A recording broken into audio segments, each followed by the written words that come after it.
Now to a developing story in the NBA. Raptors forward Jontay Porter is under investigation by the league following multiple instances of betting irregularities. In a way, this was the casino's integrity operations that caught this. No, the casino, they build money with losers' money. Spending 85 all this money on a two-way player. Hell, I didn't even know you can bet on a two-way player. Situation, it is the worst nightmare for any professional league. But at this point, this is certainly circumstantial. Would be an incredibly disappointing error in judgment if this is true. By the way, we should say there are right now they're investigating the betting irregularities. Jontay Porter is being held out of action while that goes on, but there is nothing to say at this point in the process that Jontay placed those bets or XYZ happened. So this is all just alleged right now.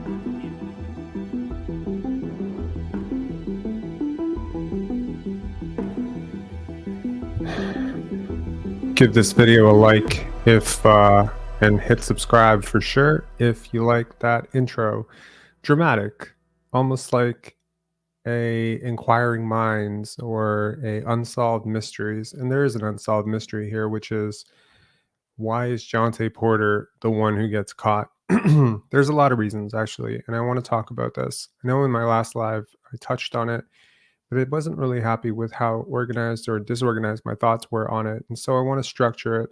I want to talk about the situation, the burden of proof, who it falls on, the consequences and the fallout of what this could mean for the NBA going forward, what this could mean for the Toronto Raptors, what this means for Jontay Porter, why it looks so fishy, and ultimately, what is my opinion in the end, and who do I really side with in this situation? It's probably not going to be what you're expecting. A lot of people have already given me a lot of grief and a lot of flack on X/Twitter for my take on this, but I don't really care. I'm gonna be of the opinion that Jontay is innocent until proven guilty, and I'll take you through why he looks so guilty too. Okay, so let's start out with the two games in question, right? So there's been a lot alleged about these two games. One in which he left early because of an eye injury, and then there was another one where he left early because of a flare-up. The games do stick out. They are outliers in a sense, but it's not such an outlier that you could say, okay, that alone is everything, right? There are other games where he has single digit. He has a game where, for instance, against the Portland Trailblazers, he got in for 0 seconds and somehow managed a negative 12 boxes minus in that game. Or there is, the game against, for instance, there's a game against Charlotte where he was in for 7 minutes. No issues there. San Antonio, 6.5 minutes, no issues there. Cleveland, 3 minutes, no issues there, right? Chicago, 4.5 minutes, no issues there. But in order to understand exactly what happened with these two specific games, I think you need to go and watch the tape. And I did. I watched the tape and I looked at exactly how he played in those games, whether there were some irregularities in terms of how he was playing. And of course, if you're looking for anything, you can make anything look like anything, right? If you're just fishing for it, if you're like, oh, this guy's trying to hunt for an assist or he's trying to hunt for a rebound, you can really see that. But I'll tell you, in one particular instance, and that was this one right here, right? So he had allegedly the over under was and the unders were taken on 5 rebounds, 1.5 assists. Now, to those who don't know and understand sports betting, obviously, if he gets 2 assists, the entire bet crumbles here.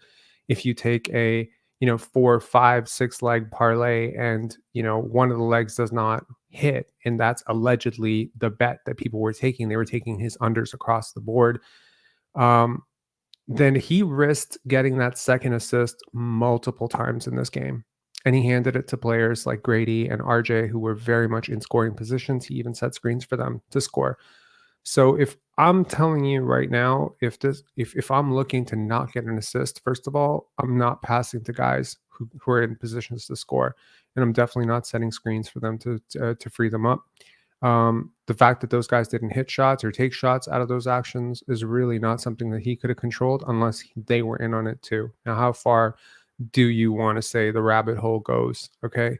So that's the first thing. You really do have to watch the game. The second thing here is, would we be talking about this if this wasn't Jontay Porter?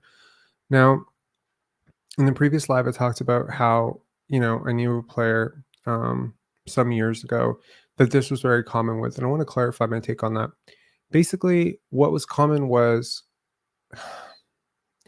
it was known that people around him were betting, not that he was betting. And I want to get, sued over this. Ultimately, if you're close enough to a player and you're in their inner circle, you should pretty much be banned from betting. Because I can tell you right now, you understand these players better than the sports books or the casinos. And that's the thing. The casinos have an edge on the average consumer because they understand more. They have more information. So when they're assembling the lines or when they're assembling their prop, over and under, they understand that this guy's nursing an injury. They understand this guy's like unlikely to play. They understand all of these things. Now, just an FYI, if you bet, for instance, I don't know, the Lakers to cover tonight, congratulations. Congratulations. They rallied from 20 plus down and they won. They won the freaking game. But you saw no LeBron James. I'm just saying, an average fan. You saw no LeBron James. You saw smash. You saw the lines. You're like, Bucks, easy win. You probably put the Bucks in every single parlay, and you probably lost a lot of money. But of course, the sports books, they understood. The last time these two teams faced off, they understand the Clippers are not the Clippers that you realize. They understand these trends. They have a lot of people who are a lot smarter than you, on average. So if you happen to know a player, or if you happen to know a trainer, or if you happen to know the player's parents, I don't know, whatever inside track you have to that particular player, that particular team, that's giving you an edge. And that edge might be enough to edge out a casino. So here's the thing. Let me posit a theory in terms of what could have happened with Jontay Porter to elicit this huge thing. So a lot has been made recently about his Discord community, his investments, and this was all public knowledge, that he ran a Discord community, that they charged $50, that his brother's involved, that while he was rehabbing from his various injuries, he explored life after basketball, potentially never playing basketball again, but he still wanted to be successful. He's invested in crypto, he's invested in stocks like Tesla, etc., and Roku. Like, he's made money on the market, and he's allegedly, according to him, outperformed hedge funds. I have my doubts. As someone who's worked at hedge funds, I have my doubts. But if he has, and he's talked about his unconventional methods and whatever, look, man, you can have a lot of thoughts about Jontay Porter, but at the end of the day, this is a very underpaid, relative to NBA standards players, relative to his own performance. He is a very underpaid player. And so please spare me the, integrity of the game argument, because look, if you understand that this player is feeling really hype in practice, guess what? You could actually gauge whether that player is going to have a good game or a bad game. You and your friends, let me just paint a hypothetical for you. Let's say I play on the Toronto Raptors and I'm a two-way guy, but I'm close to the team. Let's say I'm a ball boy. Let's say I'm a towel boy. I don't know, like one of those hanger-ons, one of those, assistants who sit in the back row. Let's just say I'm around the team enough to be able to see it. And I'm like, yo, Scotty has been really nursing tendonitis, and he's been really, really struggling with that. And he's going to try to play through it. Would I not take the under on the rebounds, knowing that he's going to have difficulty? You know what I mean? And I mean that alone, if the line is set for 8 rebounds or whatever, and I take the under, I mean, I may not hit it, so I'm not going to park $1 billion on it. But I'll have an edge into understanding that he's more likely to underperform than overperform. Similarly, if I see that he's shooting really well in that practice, or if I see that he's, I don't know, something has changed with him, like he's really having good chemistry or good rhythm in practice, it could very easily take the over. Or maybe I just know inside my head that this guy hates this other guy on the other team, and they have a private bet between them about who can score more. These inside things that players know, that trainers know, that coaches know, I mean, these are trade secrets, but ultimately these edge the advantage so much. So I don't think the NBA necessarily wants the dam to break here in terms of how much people who are close to players actually know about these players. I, for instance, can tell you, for instance, now I'm not saying this player, sports betting was not legal back then, but I'll just give you an example of a player that I knew. I knew for a fact that if this guy slept, like I knew that if he didn't sleep well, that he had bad games. I had known this about him going back to Europe. So just knowing how much he slept the night before and when he had his nap would give me an edge if he actually ever played more than 20 minutes, which he never did. But I'm saying, like, do you know what I mean? Like, inside knowing one of these players gives you such an advantage that, you'd be crazy to think that players haven't been using this advantage or someone hasn't been milking this advantage. Why Jontay Porter? Why is it that Jontay Porter, is being called all these names and whatever and being accused of point shaving, point betting? First of all, he's not game fixing. He's not point shaving. He's not game fixing. I don't think he's in a position in playing 2 minutes or 3 minutes in a game to change the outcome of the game materially. He pulled himself out of the game. It looks very fishy because it happened 2 times when the bets were super, super on the under. I do want to say though, on that second bet, he didn't need to pull himself out. He wasn't playing that well. There's a pretty good chance that he was not going to clip it anyway. He could have faked an injury if he was close to clipping it. It would have been, just saying, it would have been a lot more fishy if, I don't know, let's see. You got 4.5 rebounds, 1.5 assists, 5.5 points. Wouldn't it be a lot more fishy if he tried to pull himself out when he got 5 points? Or wouldn't it be a little bit more fishy if he pulled himself out at 4 rebounds? Wouldn't it be more fishy if he started jacking up shots the second he got that 1 assist just to make sure? I'm saying it's very circumstantial. And the reason it looks so fishy is 2 reasons. Well, actually, it's 3 reasons. Let's go through them. Number 1, because of who he is. And I mean that in both ways. Number 1, because of who he is, because he's nobody, right? He's nobody according to whatever. But let me tell you something. This is who he is in reality. This is the reality of Jontay Porter versus the fiction, of he's a two-way guy who's a scrub, he's nobody, and everyone's just like discovering who the hell this guy is, literally like over the last 48 hours. Let me tell you, look at his box plus minus relative to Jakob Poeltl. It is higher than Jakob Poeltl's. It is higher than Nick Claxton's. Win shares per 48. Okay, it's not quite there, but box plus minus loves this guy. Defensive box plus minus loves this guy.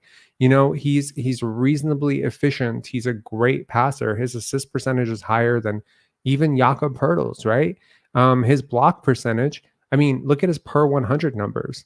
If I told you one guy was 15, 11, and 8, and the other guy was 20, 15, and 5, and they both had these massive block numbers. One guy also accompanied it with steal numbers. Would you believe that Jontay Porter and Jakob Poeltl are relatively even as shot blockers in terms of per 100? You wouldn't believe that at all. But again, if you're studying the numbers and you understand who players actually are versus, what their narrative tag is, you'd understand that Jontay Porter is probably the best two-way player in the NBA,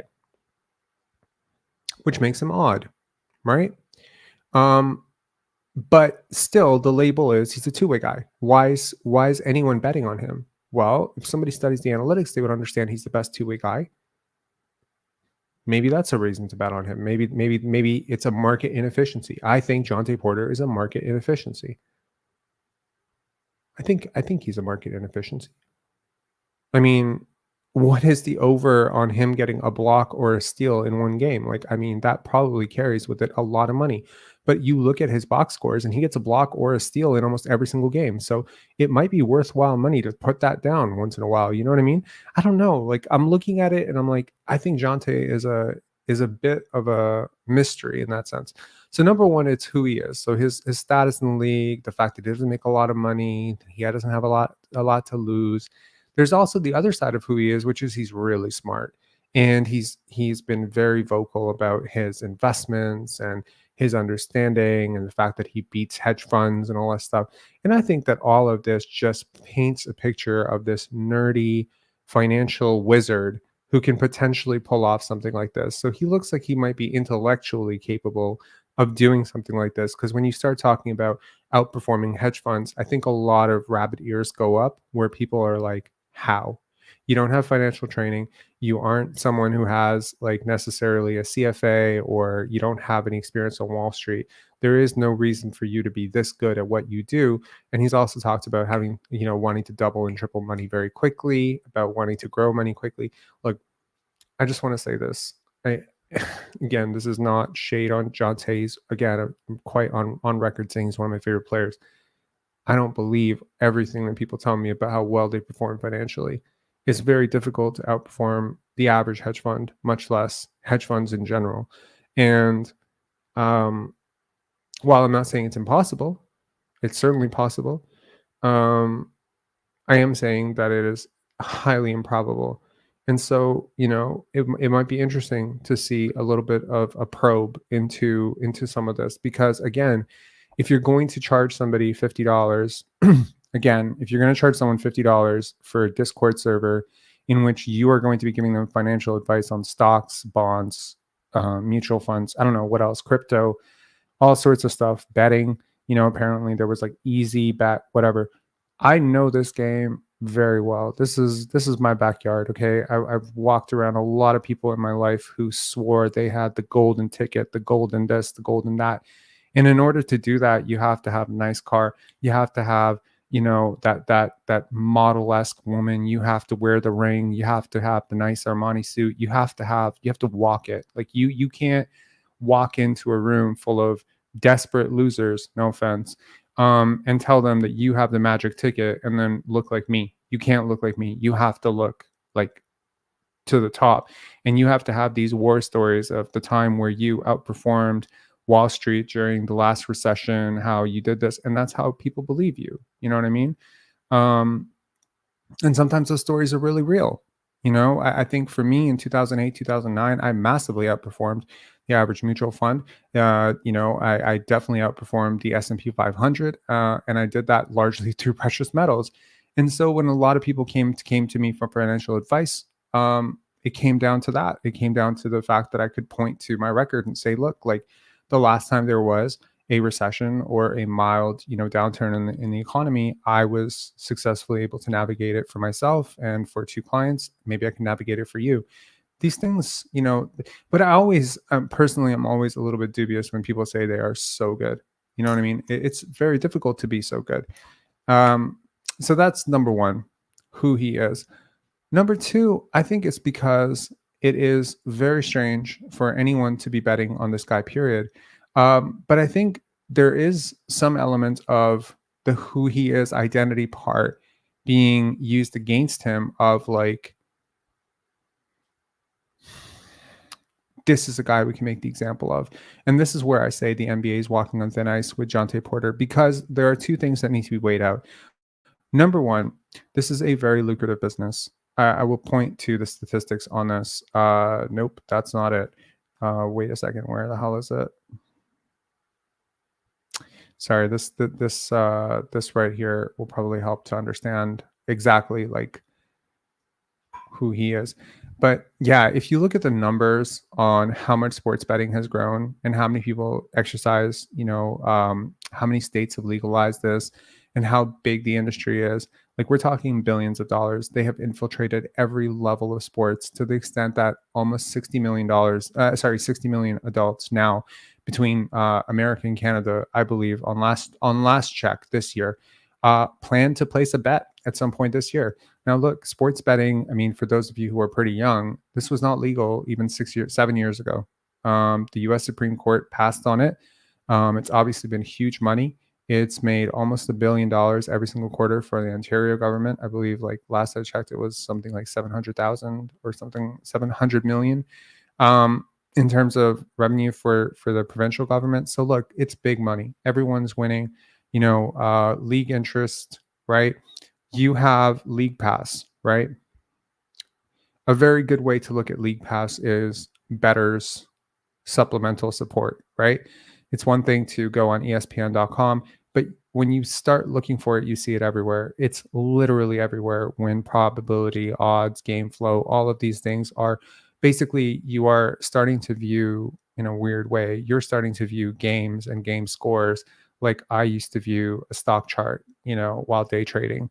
And you're starting to look for opportunities, right? I don't know if you're spotting opportunities on massive comebacks, but we're seeing more and more of these enormous comebacks, right? We're seeing them almost every single night. 3-point shooting is a huge, huge variable. You understand, like the more action, the more events. If you look at a scoring event, so defense screws up sports betting in a sense, because higher volumes, higher points, more props, like more like points are currency when it comes to betting. You know what I mean? So I'm looking at this like the over, under, etc., like the wild fluctuations. It's all action. You know what I mean? How much action is there if you think about it during a tennis game or a tennis match? A tennis match could be over in 7 minutes. Like basically in 7 minutes, it could be over. An NBA game is not over until it's over now. Even a 20-point game is not safe. This is all artificially designed. If you don't realize this, you're an idiot.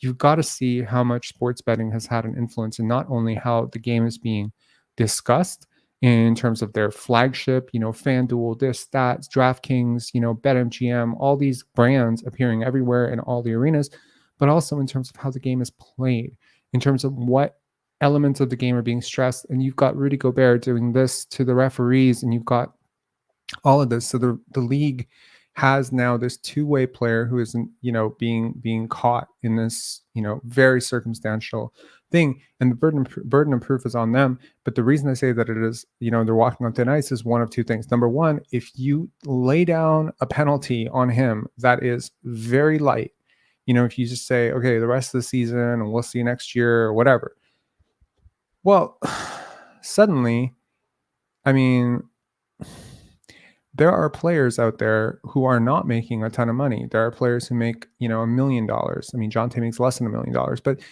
there are players who make less than $1 million who could very easily start to do this, and the cost and the consequence would be so low. Now, if you consider a lifetime ban, that's the other side of it. Now, I assume that the Players Association will stand for Jontay, and I'm pretty sure that he's covered his tracks pretty well. But let's just say somehow you could actually link him to the bet, right? Because that's the burden of proof will be on them. This is not enough. It's very circumstantial. You have the burden of proof is on you. You're laying the accusation that this guy did something.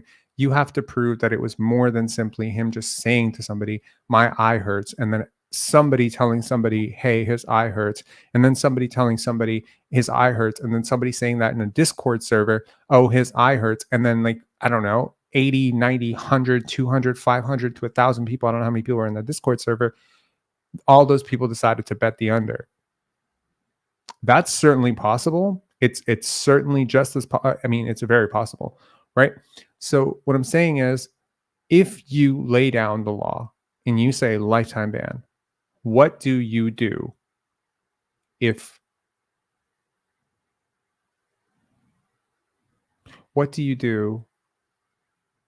Joel Embiid gets caught? What do you do if Jamal Murray gets caught? What do you do if Shai Gilgeous-Alexander gets caught? What do you do if someone comes forward with evidence that Anthony Edwards is doing this? And there will always be the precedent. People always do the comparison, right? What I think is going to happen, and what typically happens in situations like this, is there will be a publicly stated ban for X amount of years. It might be, a 50-game suspension, something that looks very tough. It might be one season. It might be indefinite. It might be something of that sort, if proven. But there will be a private blackballing of this particular player so that he does not get to play again. That is what I believe will happen. It doesn't really help him too much. I don't think that Michael Porter, is his brother. I mean, he's a very highly paid player, but he's not exactly a superstar in the NBA. I think it does help him to some extent that Garrett Temple is his teammate, maybe, especially if Garrett believes that he, did it and he puts the full force of the players union behind him. I mean, it could help because obviously Jontay becomes a watershed moment. This is not the first time that a player or a referee has been accused of sports betting, but since this has become so popular over the last 4 or 5 years, apart from the Shohei Ohtani case, this is the first time in the NBA that a player has just outright been accused of this, to my recollection. And this does become a bit of a watershed moment in terms of setting the precedent. And you can go too far with this precedent and then have everyone from there on out call you a hypocrite, or you can go not far enough and you can then see copycats. I will tell you this. I don't know if Jontay is as smart as he presents himself as. If he is, though, if he actually is as smart as he states he is, there's no chance in hell you're going to be able to link this to him. It's just too hard to prove. It's very hard to prove. Again, I'm saying this as somebody who has been around this long enough to be able to tell you that if a player really wanted to get away with this, it's not that hard to get away with it. You just have to put enough separation between yourself and the person actually placing the bet.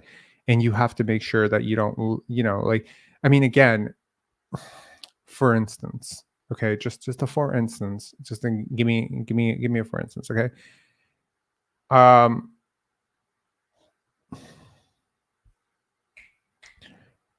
I know that a particular player is depressed, okay?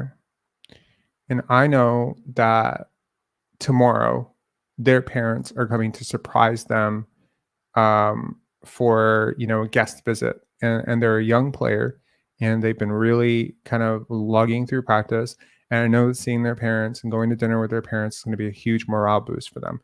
I'm taking the over on their points, rebounds, and assists playing in front of their parents. That's inside knowledge that I have, but you know what? That's inside knowledge that an airport staff could have. That's inside knowledge that 800 other people could have. It's inside knowledge I could pass on to my girlfriend and be like, hey, this young player who's been really bummed out for the last few games, and the sports books are expecting him to have a really bad game, there's this like random surprise variable that's going to help him potentially have a better game. And you'd be surprised how often this has actually proven to be true. Now, I am very firmly against sports betting. I have been publicly very against sports betting, and I just want to say why that is. It's highly addictive. It is insanely addictive, actually. I've seen so many of my friends go down the wrong road when it comes to this. And look, like I have a pretty addictive personality, so I try not to play around with things that can be highly addictive.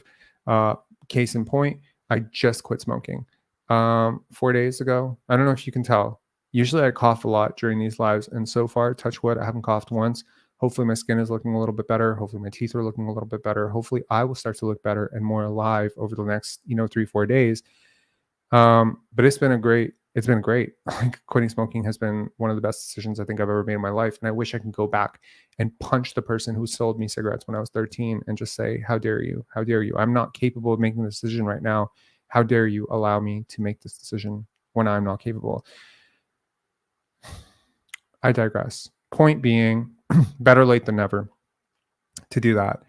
I try not to gamble, but I have gambled. Let me be fair about that. Usually I gambled on other people's pushing, peer pressure, right? I'm gonna use the same excuse I would use if my parents were alive and I got booked for something. It's peer pressure my friends made me. Okay. So in 2009, there was a lot of 649, $48 million jackpot, hit 5 numbers. It was the first, last, and only lottery ticket that I ever bought. And it was because my coworkers were buying, and we split it 3 ways, and we got 3 tickets, and one of those tickets happened to win, so we split it 3 ways. Okay. That is the first, last, and only lottery ticket I've ever bought. I never bought another one. I never tried to chase it. I was just like, hey, 99.999% of people in this world have a losing relationship with lottery tickets. I have a winning one. Then we went to Niagara Falls Casino. It was the first time I ever gambled, because we'd gone to Atlantic City and Vegas and whatever, but I'd never gone inside the casinos. I was too young. So finally we went to Niagara Falls when I was part of a frat, and I will never forget it. I made $300 on my first time there and pretty much pissed it all away. Back to zero. So I started with 20 bucks, got up to 320 bucks, got right back down to about 20 bucks and cashed out, and I was done. And then we went back to the hotel, and the night did not go as we expected. Going to the club did not yield any good results with the ladies. And at 3 a.m., I was just like, I can't sleep. My buddy was like, I can't sleep. And we decided to go to another casino. There's like 2 casinos at Niagara Falls. There's like an old one and a new one. We went to the new one. And I was like, I am intent on losing this 20 bucks. And I'm going to bet this 20 bucks as long as it will take me.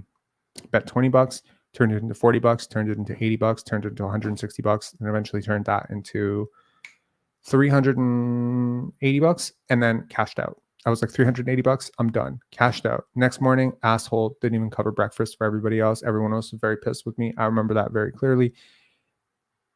I have won with casinos because after that, I bet 20 bucks and I never ever went over 20 bucks. I am very aware that this entire thing is rigged against me. Last year, I started sports betting. Now, I want to be very clear about this. This is going to sound very hard to believe for some people, but if someone really, really wants to verify this, ask Vince the next time he sees me to just look at my BetMGM account. I promise you this is true. I have not lost with sports betting. I've had a losing day or two, whatever, but I have a pretty freaking consistent system, and I do not teach it to anybody. But the system only works because I am massively in control of myself. I've turned, when I started this, I started with exactly 100 bucks, and I was very willing to walk away if I lost that $100. And I've turned $100 into $2,900 over the course of 13 months. Small, 20 bucks here, 15 bucks here, whatever. And I always take out. I never allow more than $100 in my account. So if it goes to 160, boom, I take the 60 out. And I'm always clear. If I lose the 100, I'm done, regardless of what I pulled out. That's discipline. But that's not how most people think. Most people think, I had a bad day today. I'm going to have a bad day. If I have a bad day tomorrow, the next one's going to be great. And here's the thing. I tested gifted with math. I know that's not true. I know that these things are all, completely independent variables. And just because you had a bad day today does not mean tomorrow is destined to be a great day or anything like that. But people allow superstition and a lot of things to go into it. And I've read the numbers. I see the numbers. I see the spreads. I know the casino is going to win. I know the casino is going to win. I know every time the casino is going to win. Every day the casino wins. And they're really, the truth is, if Jontay Porter had gotten that second assist, this is a non-story. This is a non-story because the casino would have won. But the casino didn't win, or FanDuel or whatever. They didn't win. They lost. And they lost on Jontay Porter. They lose on LeBron James. They lose on Luka Doncic. They don't care. But they lost on Jontay Porter. And that probably feels a little personal to them because 2 nights, Jontay Porter was the biggest winning prop. And that feels very fishy. But again, being fishy is not illegal. You have to prove it. Now, personally, I'm really rooting for Jontay here. I'm rooting for Jontay for a million different reasons. Number one, I have never, in 20 plus years of being a Raptor fan, 24 years of being a Raptor fan, I've never identified more intellectually with a particular player than I have with Jontay. From his likes to how he talks to how he thinks about things, whatever, I've just found like a person on the basketball court that I'm just like, that's how I think. That's so cool. That's how I would play if I could play. If I was talented enough to play, at his level, that's how I would play too. So I'm a really big fan of Jontay Porter's. I also made a video saying that this was the best decision the Raptors have made in 3 years, and I stick by it. Unless he's found guilty, and in which case, shit. That video is going to age like milk. But I do want to say he's a freaking fantastic player. He has massively, and I want to be clear, massively out-earned his contract. Okay, so selfishly, as a basketball fan, as a Toronto Raptors, I'm rooting for him to beat this because I think that it would be very hard for the Raptors to find a player better than him with any of their draft picks next year. And when I say better than him, I don't mean more talented than him, more skilled than him. I mean all of it. Younger, better than him. And he's still really underrated because his raw numbers are not jumping off the page, but his advanced numbers, if he could be relatively healthy, are very much in the mid-level exception range. You need a win like this. We talk about winning on the margins all the time for the Toronto Raptors. He is a massive win on the margins. That's one reason I support him. The other reason I support him is because it's hard to support billionaires in place of millionaires. Now, everyone wants to talk about the integrity of the sport. This is not a referee who fixed Game 7 of the finals. This is not a referee who pushed a team out of the finals. Tim Donaghy, Tim Donaghy with the Sacramento Kings. This is not a player who dropped a game or sold a game by refusing to play well. No, this is a player who took his unders and then took himself out of the game. He did not play poorly or relative to his reasonable expected thing. The only thing you could say about these games that, he robbed his team of 4 minutes of game time. You cannot tell me, look, in an average NBA game that doesn't go to overtime, the average team has 240 minutes available, which means in a grand total of an entire game, you have 480 minutes available across two teams across what is likely 20 plus players. You're not going to tell me that one player who played 3 minutes influenced the outcome of the game that drastically when they didn't play in the second half. There's also a disproportionate amount of control that you have over the game if you played the second half versus the first half. He pretty much checked out of the games in the first quarter. Now, him not playing, do you feel that may have screwed up for the Raptors? Possibly.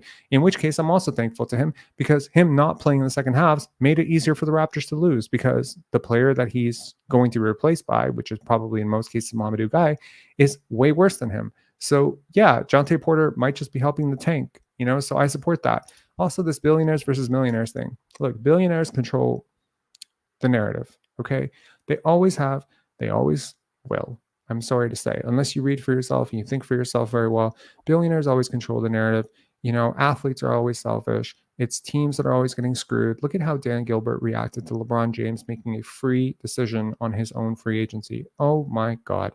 Okay, so there is a bit of a weirdness about this. And I'm sorry, if you're going to tell me on one hand that you're all for social rights and you're going to tell me that you're all for Occupy Wall Street and Black Lives Matter, and you're going to understand that there is also a massive racial and social component and economic component to this. Don't wave one flag on one side and then be about something completely different on the other side. Just understand who you're supporting and who you're rooting for.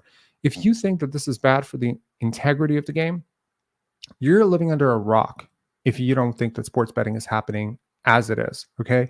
There are things that are way too suspicious that happen almost every single night on a much larger scale than Guy takes himself out after 3 minutes.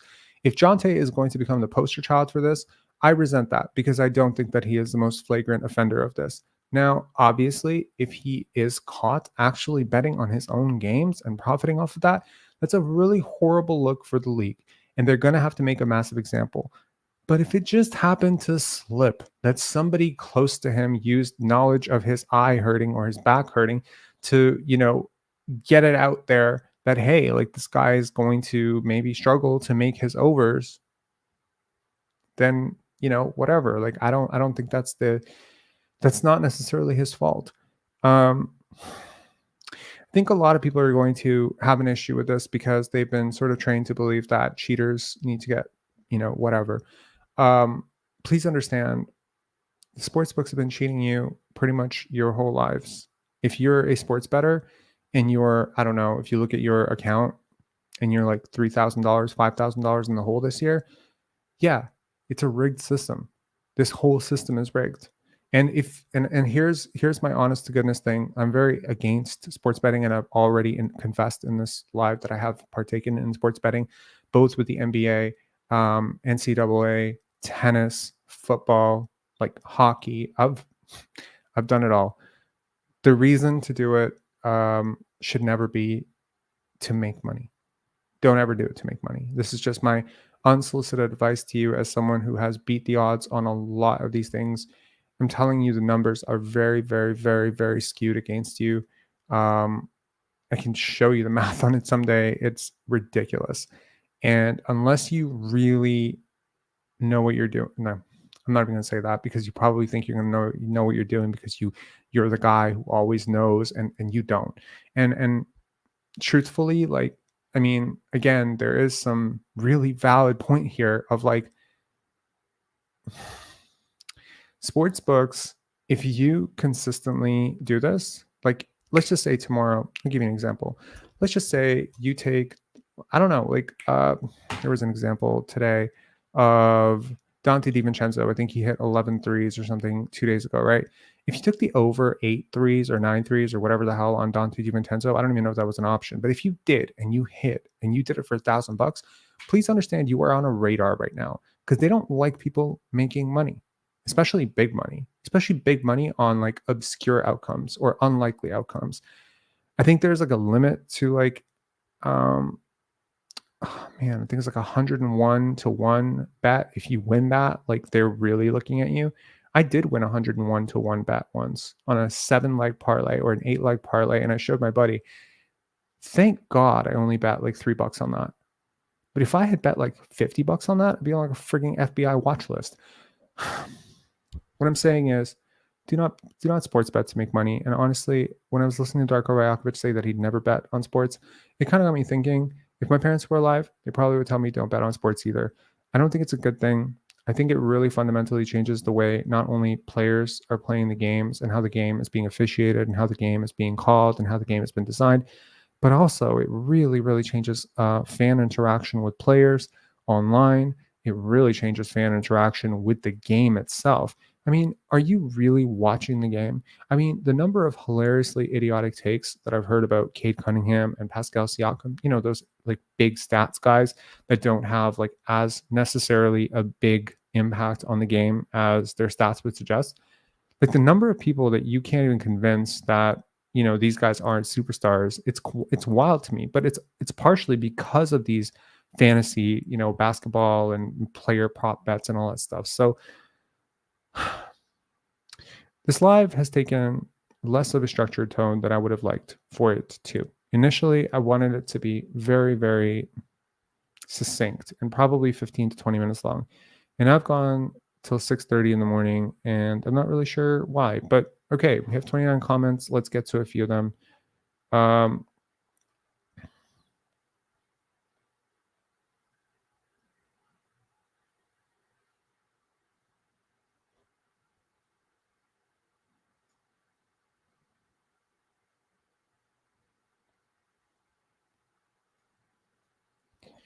This is bordering on victimless crime argument. If true, what he did is serious.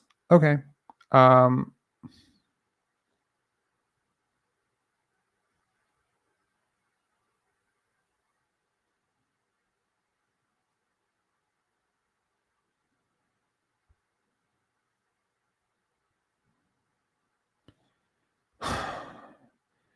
Shalin Rasta saying, "Sup, Rob. The Raptors Moment channel made a pretty damning video highlighting Jontay's body language while playing those sus games."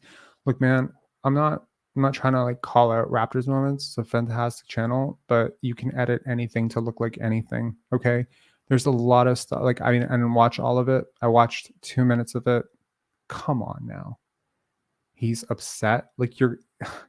As someone who often tried to read into Fred's body language, I can tell you, like, this is not an exact art form, and you're going to color a lot of bias into it. Okay. So if you want to see a guy as being guilty, like, if I want to say, oh, Scotty Barnes bet on himself having a triple double, and then show you how actively he was hunting his rebounds, I could probably prove that he, rigged a bet. You really, yeah.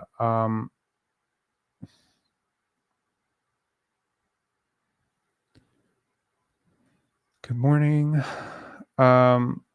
I'm not calling a guy smart for doing something this foolish. If true, betting your own unders is gross. If true, he tried making a quick buck at the risk of his career. That would make him way more. So here's the thing. We call Jordan Belfort smart, right? Wolf of Wall Street. He defrauded a ton of people. Okay. And he is very widely adored for what he did. A lot of people have been adored in Wall Street and in business for, creatively defrauding people. Unfortunately, and in this case, you have a player that I really like defrauding who? Who is he defrauding? I mean, consider the opposite end of that bet. Who is he really defrauding? I'm sorry, were there a ton of people with the over on Jontay? Was it the average fan? No, it's just a sports book, man. They don't have the opposite bet on it. So it's just like a whole like massive volume of bets that came all on the under before the sports book even caught it. And honestly, like this is all very fishy because when have you ever seen a Jontay Porter over and under on even available? I have never seen it. I've never seen it. Maybe once I've seen it. But on the regular, no, this is very rarely ever possible because it's never, you need action to make a bet profitable. You understand that? You start seeing $200, $300, $400,000 lining up to one side of a bet. You have to move the number because there's nothing to make money off of on the other side of it. It's just so like the sports book is okay. Let's just say, I don't know, $500,000 went all on the under, right? Let's just say 500 is on the under. What's on the over? Where's the action to make the money? Like you need money. Like you need money coming in both ways in order to make money. You can't just have it all one way because then the risk exposure is very high for the casino, right? Because they still have to pay out. Like, but who are they paying out? What are they paying out? There's nothing to be gained on the other end. Like when you see those bets, 1.85 when the casino sets the spread 1.85 versus 1.92. Well, guess what? It's a one or the other.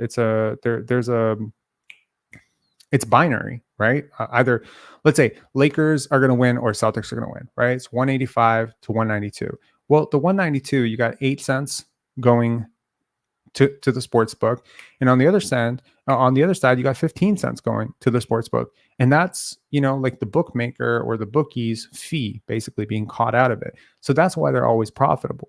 But now, if everyone slams the under, they got to change their friggin' odds because your risk exposure is so huge as a bookie. If all your bets are all one-sided, that's what I'm saying. Like, who the hell was allowing people to bet $40,000-$50,000? It feels like an error on the sportsbook side, and it seems like Jontay found a little loophole. So I will call him smart for that. You may not call it ethical, but smart and ethical are not the same thing. They are not the same thing. You can be smart and unethical. You can also be also very ethical and very stupid. I just think that this showed a little bit of intelligence if he actually pulled this off. AM Hoops made a video about this, was pretty interesting. I refuse to believe that anything AM Hoops has ever done is interesting. Absolutely refuse.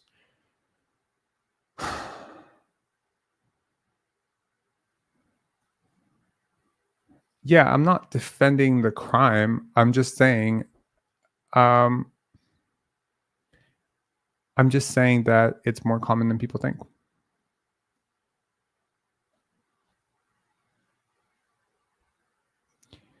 Dave Walker asking, have you seen the games in question? Yes, I have. Yes, I have. I'm saying it's not smart because he didn't pull it off if he did it.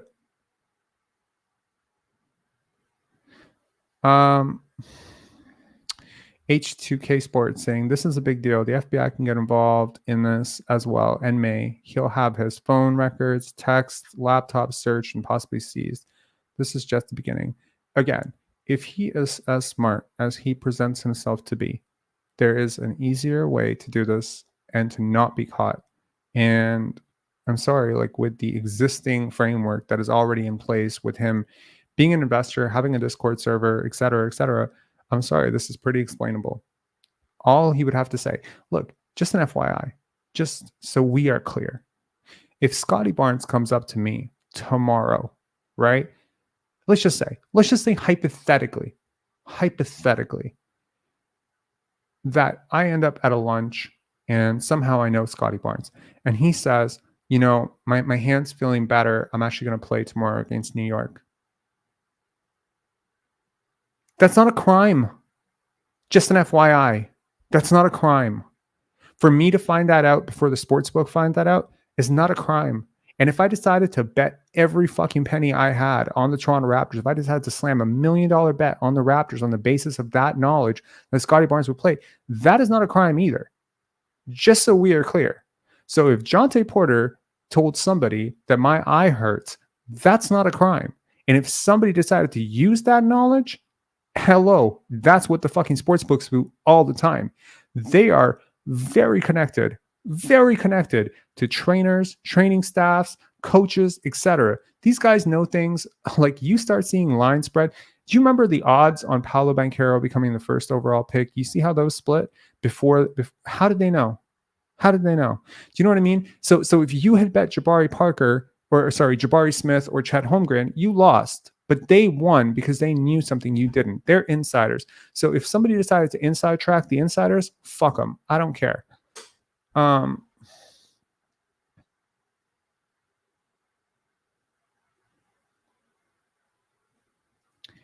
AM Hoops said it looked like organized crime was involved. Thoughts? My thoughts are that AM Hoops is a dumbass, and I'm just going to stick with that. I've watched a lot of his videos over the past, few years, and I just find him insufferable. Personally, that's my view. I don't really want to be spending very much time talking about other content creators in a negative light, especially, somebody who's built up his channel, whatever, to a lot of views and a lot of subscribers. I'm just not a fan. I'm not a fan, and I wouldn't take anything he says with any seriousness at all. Organized crime, really? Jontay Porter is come on now. Okay. If it proves to, if it proves to be, organized crime, I'll eat my words. I don't think it is. I think it's just a really, ambitious guy who has a Discord server. I don't think it's a coincidence, though. I'll tell you that much action on the under on Jontay feels very fishy. I think the league is right to investigate it.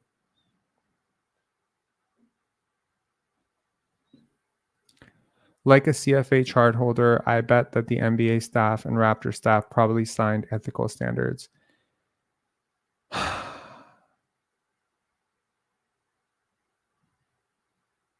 I don't know, man. I'm sorry. I don't understand this. This is likely detected before it played out, given the number of bets or lines that are bizarre for existing in the first place. Okay, well, that's the thing. The two events are almost a month apart. So clearly, if I recall correctly, there were bets that were people were trying to place upwards of $20,000-$30,000. First of all, I didn't even know you could bet $20,000 to $30,000 on player props. Who, what, where? Who, what, where, when? I don't think I could bet $20,000 on LeBron's props tomorrow, because that's like heavy. Do you know what I mean? Like, some of these props, I don't know. Like consider these very unlikely ones, like the 28 to 1, 42 to 1, 60 to 1, these types. I don't think you can bet 30,000 on those. That's just, I've never tried, because I never had $30,000 in my account, but I don't think you can. Why was there a spike of bets on Jontay, though? Dude, we are living in a world which is very increasingly connected. I'm telling you, all you need is one fucking person in a Discord server to say, Jontay is not feeling good today, and he's an NBA player. That's it. That's all is required. And there's nothing illegal about that. Just an FYI. So if LeBron James says to I'll give you an example. Let's say LeBron James says to his trainer before the game, I ate some chicken at lunch and it's not sitting well with me. I'm not feeling too good. And that guy, I don't know, goes to the store. Let's just give you an example. I'm sorry, I'm just giving you an example. Let's say he goes to the store and the person at the store is very familiar with who he is. Let's forget Jontay. Let's use Brian and Scottie as an example. Not that I really want to drag those two into it, but just think about this, okay? Brian is very publicly Scottie's trainer. Correct? Correct. Okay. So people know that. People see that. So let's just say Brian goes to, I don't know. He goes to a pharmacist, and it's like 3-4 hours before the game, and he asks the pharmacist about food poisoning, and he starts saying like, hey, do you have anything about food poisoning? I have a client that I'm looking after here. And someone says, who's your client? And be like, oh, he's an NBA player, Scotty Barnes. Okay, whatever. So now he just says, yeah, these are his symptoms. Now, if that person, on the basis of this knowledge, decides that her Discord group, which is an investment group, she decides to say, hey, I have an inside track that Scotty Barnes is not going to have a good game tonight, and people start slamming the under on points, rebounds, and assists, that's not a crime. That is a very happy coincidence. You see what I'm saying? So before you rush to the organized crime theory on the basis of AM hoops, try to be a little bit more rational here and say things of this nature. Now, again, happening twice is why this is a big issue. If this had happened just once, this is probably not an issue. But I just want to say he wasn't even close to the over. So, and he's not, the statistical variance between what he usually does and what he produced per minute was not so, it was not so much of an anomaly for me to raise red flags. So the only thing that I would say the league has is that he is Jontay Porter and people usually don't bet on him. That's it. Anyways.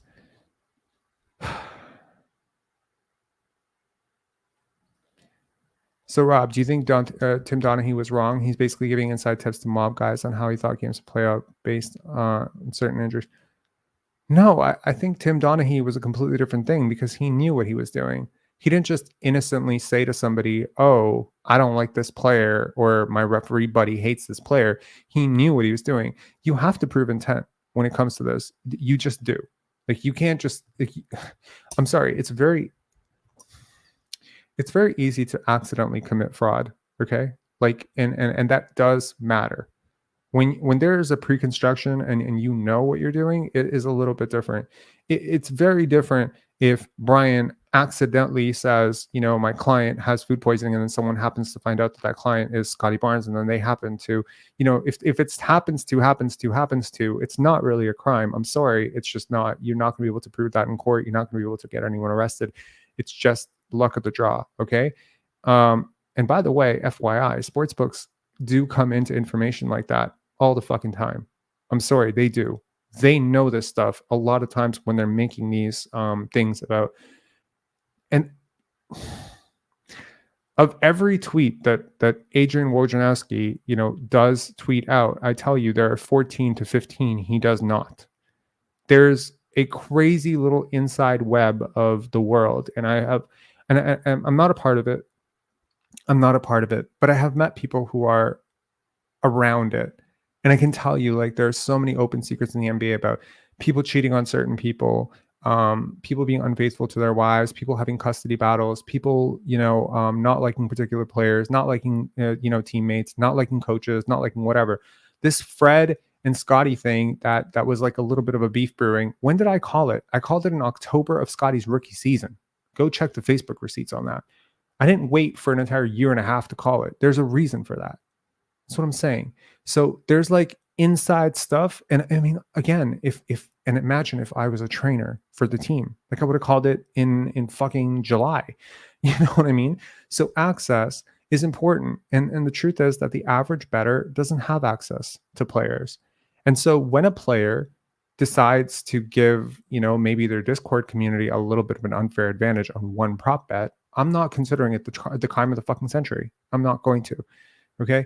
I don't care if I'm being unpopular on this. I'm sorry. I see the economics of how much sports books have ruined people's lives. I see how much sports betting has taken from people. I see how profitable this industry is. And if some player decided to milk, you know, a weakness that he saw, and I don't believe that it cost his team anything, and I don't believe it squandered the integrity of the game or whatever. If he did it properly and he just accidentally slipped to somebody that, hey, my eye is really hurting today or whatever. Like, if he is smart, he probably did this in an intelligent way, and I don't really care. Personally, I don't really care. I don't have an issue with it. I hope that he is back with the Raptors. I will support Jontay Porter. Even if he's found guilty, I'll still support him. This is not the crime of the century. You have a league in which people are beating up their kids, beating up their wives. Physical assault is getting less of a scandalous name than someone betting the unders. What is wrong with our society? Seriously. Like, Ram Rider, why don't you care? I don't care because it is Jontay Porter and he's betting the unders on a game that he did not play. He played 3 minutes in. He's not betting the outcome of the fucking game. You understand what I'm saying? Like, it's not like he decided to go into a game. Like, there is some nuance here. Like, you're treating all sports betting like it's all sports betting. This is not, Michael Jordan decides to bet on the outcome of the NBA finals and bets on the Chicago Bulls to lose and then decides to throw a fucking game. This is, not that he would ever do that. What I'm saying is it's not that fucking serious. First of all, in order for a bet to really, really count, there has to be a counter bet. Like, I have to feel like there is an actual victim on the other side of this, which there is not. Nobody lost money for him to gain money on this. The only person who lost money here is the sports books. And I don't give a shit about the sports books. You understand what I'm saying? I have a much, much, much bigger issue with what Fred VanVleet did last year, basically stat padding his ass up to a max contract. Is that not like, I have a much bigger issue with that than I do with this.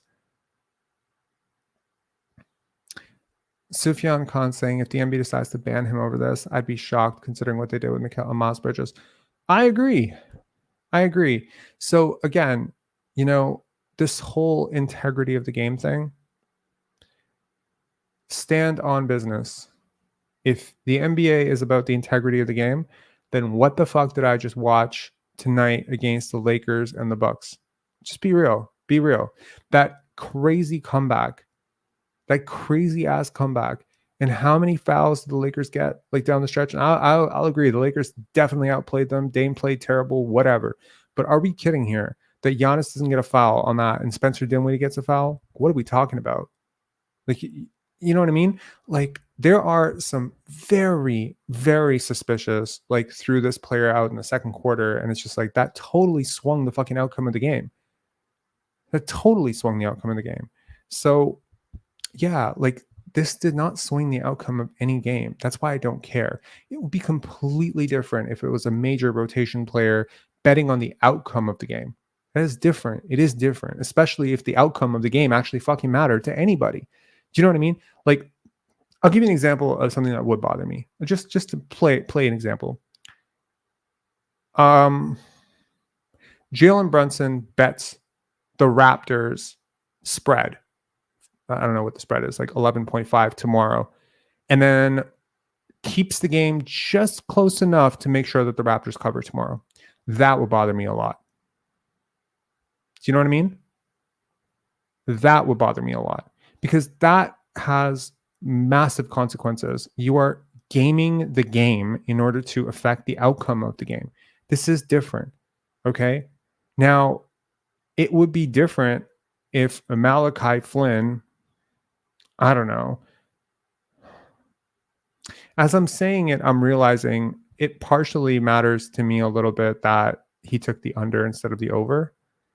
But like, there's probably a player out there who's done this. He's not the first. I promise you he's not. He's not even the first that I know about. Taking the over and then gunning for threes the second you get in because you took the over on 1-3 for your own bet. Or even like, somebody who did it. Do you know what I mean? Like, that could be different. I don't know. First of all, I'm just going to say I don't think he bet. So that in itself. Number two, I think if there is something where he did it, I'm thinking he's smart enough to cover his trails well enough.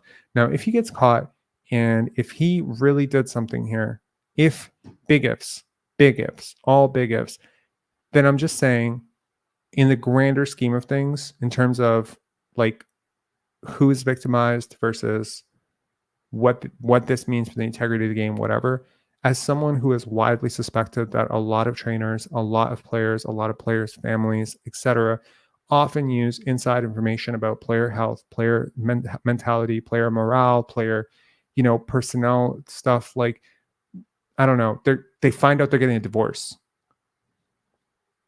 the day of, or their brother falls sick, like, and they play the game anyway. Like, all of these things are like psychologically, they're creating an advantage. So if you're going to create a ban on sports betting, then you have to extend that ban to like the player, their family, their agents, their family's friends. Like, how far wide do you go with this? And at what point, now here's the moral conundrum here. At what point is it unethical? At what point is it unethical to know that Jontay Porter is not feeling well and to use that information? At what point is that unethical? Because I promise you, if the sports books find out that he is not feeling well 2 hours before because some restaurant, I don't know, like let's say Jontay Porter eats at the restaurant and you find out that the restaurant, had, a few people from his table had food poisoning because you find out about it because they complained. Do you know what I mean? Like, at what point is that information? Oh, come on, Dave. Like, fuck off, man. Would you play with a guy that's not playing to win? First of all, he's one of your best players. He has played winning basketball literally the whole way through. What part of pulling himself out of a game for a team that is tanking implies to you that he's not interested in winning? Come on, man. Like, use a little bit of common sense here. Critical thinking would take you so far. You can't just black and white this. You can't just say, okay, well, regardless of the context of the team, the game he's not betting on. He didn't bet on the outcome of the fucking game. He bet on his, like, if he did, he bet on his own player props being under 4 rebounds. And he didn't play enough minutes for him to get to 4 rebounds. So what did he do? Like, I mean, you could almost take it as, hey, he exposed himself to great risk because he didn't want to play badly. Look what a great teammate he is. He wanted to make this money, but he didn't want to play badly. Because, I mean, what would he do if he was like, I mean, look at the lines, right? So you have this line, you have 4.5 rebounds. So what happens if he gets to 4 rebounds and he knows he can't grab the 5th one? Is he just going to allow the other team to grab the rebounds? Did that ever happen? In all of the game tape you watched, did he allow the other team to just grab rebounds? I know that Raptors Moments had this whole thing about, Scotty grabbing rebounds. Do you know that that's part of the Raptors scheme? They wanted Pascal and Scotty to grab rebounds so that they can initiate the offense and often the centers, even if you look at, you know what I mean? Like, if I want to take, like, I just want to put this out there. If I want to create a 2-minute clip of Jakob Poeltl betting on, something and make a clip of him just allowing Scotty and allowing Pascal to grab rebounds that he could very easily grab, I could very easily make the case that Jakob Poeltl took the under on his rebounds. People are insanely dumb with stuff like this. Now, I'm not saying that if somebody bets the outcome of a game or whatever, that it's not something the league should address. I'm just saying, if you're going to address this, address the other 1,000 times that this has happened this year too, and don't just pick on Jontay because he is expendable. It is slippery slope. Matt, I agree. This is a slippery slope. Okay. And I'm just saying, in the grander scheme of things, of the number of bets, the number of minutes, the number of outcomes, the amount of money that has gone into this, I refuse to believe that the issue that the NBA is going to make the biggest deal out of, that the one guy that is the poster child of everything that's wrong with sports integrity and betting, is going to be Jontay fucking Porter grabbing 2 rebounds and 1 assist in a game. I just think that it's a way bigger deal what other people have done. I'm just saying. And, again, I feel like the people who are very hardline about this, they're like, no, this is the moral line and you don't cross it. And this is sports. Like, y'all, like, you have it in your mind that this is a religion or something. And you're not putting into context that your team is tanking, that he barely played, that he played less than 1% of the available minutes for either side, that frankly, his doing something or not doing something on the court was not actually detrimental to his team, that he didn't actually play badly in these games. There's one game where you could argue he played not so great, but he's had up and down all year, that he has massively out-earned his contract. I don't know, man. They'll check the players are betting, but refuse to investigate the refs who bet too.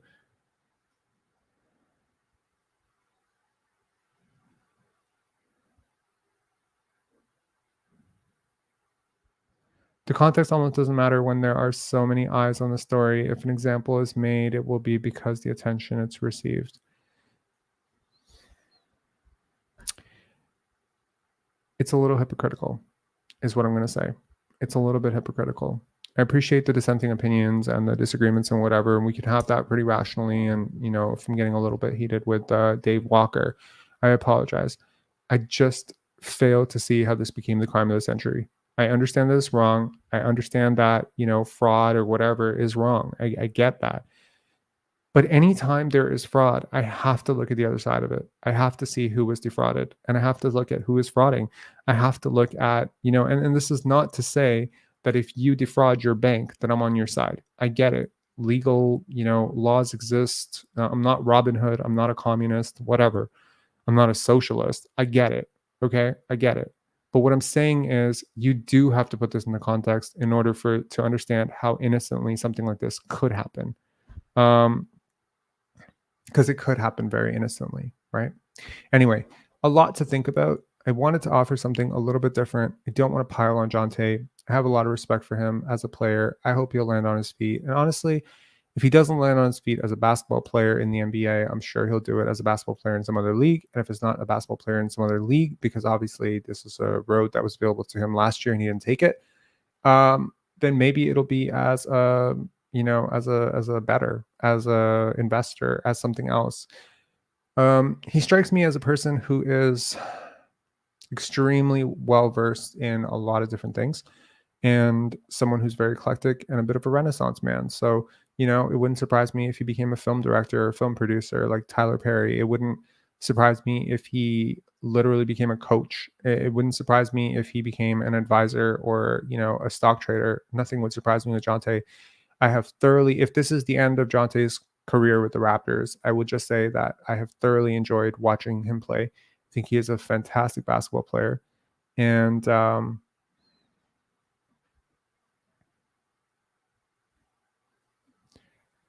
Lakes Biggs, I disagree on your points about the situation. If a person commits fraud for 500, another person does the same for 5 million, both are caught. According to the law, there will be penalties. What? Man, think a little before you talk. I don't know what you're talking about. No one said scale doesn't matter. Obviously, the scale here is not very huge. What are we talking about? Scale is relevant here.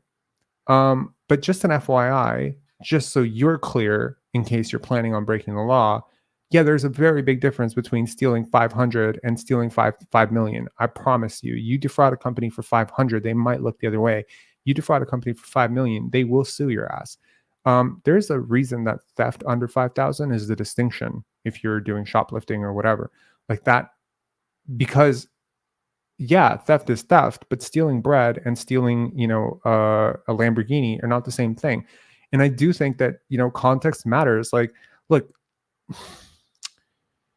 there are so many degrees to the law, and I'm sorry, like there just are. Like there are 3 degrees, 4 degrees, there's the burden of proof is on the NBA at this point. It's a lot of circumstantial evidence. I'm sorry, you're not going to change my mind on this, that this is somehow like some massive crime. Like, I'm sorry. And the reason I say that, I'm not taking it as seriously as maybe other people and, making it seem like the mafia is involved or whatever, is because I just think that other people are doing much worse stuff. And if you're going to make an example out of someone, I would have preferred you make an example out of someone who actually impacted the results of a game and impacted, for instance, like if I found out today, given that I did pick the Bucks to win that game against the Lakers like an idiot, if I found out that the referees somehow had fixed the game for the Lakers, those referees have cost me money now. And probably thousands, if not millions of other people who bet. Because just an FYI, like I believe the 2023 study that I read said that 53 to 54 million people were intending to bet that year. I think that number has only gone up. And obviously, if you include the world and you include other countries and you include Canada, et cetera, that number can be much higher. So given it's a undefeated business, right? Sports betting is an undefeated business. They set the lines so that you have to lose. They always win. Every day they win. So there's a reason they can spend billions of dollars. There's a reason they can offer me, $1,500 to or $2,000 or whatever the fuck their last offer was for me to promote sports betting on this channel, because if even 5 of you show up, why do you think they're always offering you fucking free money? They're offering you free money all the time. Oh, sign up, one person, get 50. Nothing in the world that is good for you works this way. Ever, ever, ever, ever. Okay? Never, ever has anything good for you worked with a sign up bonus like this. It's always shit that's terrible for you. And this is terrible for you because they know once they have you hooked, right? Once they give you that $50 free bet, or once they give you the $20 promo, or once they give you the sign up bonus, or once they give you the parlay bonus, or once they give you that, once you win once, the average person becomes so hooked on that high of winning, and they're so bad at tracking money. The average person is going to lose probably like $20,000. If you get into sports betting serious and you retire at the end of it with less than a $20,000 deficit, consider yourself a very lucky person, because the average person, I would venture to believe the average person loses so much more than they gain from this. And so, yeah, I'm sorry. It matters. It matters to me. If you tell me, okay, maybe I'm weird, but if you tell me you defrauded a children's charity and then the other person tells me they defrauded Marlboro, I got to tell you, I have a much bigger issue with you defrauding a children's charity than you defrauding a cigarette company. Do you see what I'm saying? I don't have a favorable opinion of the sports book. So that's my point. So this bet that he placed, if he did, allegedly, this bet that he placed cost only them money because there was nobody on the other side of that bet. You see what I'm saying? That's the original take here. That in order for a bet to really like hit for me, you have to see the other side of it, which means that, you know, if the referees fix the game for the Lakers tonight, whatever, last night, then I need to understand that everyone who bet the Bucks gets got fucked, basically. And maybe someone got fucked out of like their children's tuition. Not that they should be betting with their children's tuition, but I'm saying maybe someone did. And so that's the point. But there was no action on the other side of these Jontay bets, from what I understand. And so to me, it's just the sportsbook lost money because a player decided to weed the system. That's my point. And if he gets away with this, personally, I'm not going to look at Jontay Porter any differently. I'm not going to look at somebody who, you know, affected the integrity of the game for me, because I've known for many, many, many years, and I'm not a child, that this shit happens. Anyways, peace. This live's going to get me in trouble, I'm pretty sure. But yeah. If it's found that he did it, then the impact on the results should not be the point. Rather, it's at breaking the rules that matters. Getting banned is too much, but an example can and should be made.